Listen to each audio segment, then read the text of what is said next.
แ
บบนี้จะไม่สบายไหมฝนลงฝอยๆตกมาทั้งคืนเช้ามายังไม่หยุดอากาศแบบนี้มันน่านอนมากกว่า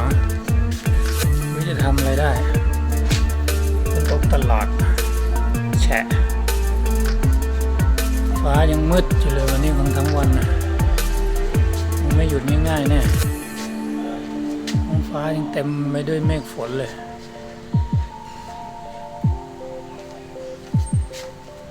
กินกาแฟต่อดีกว่า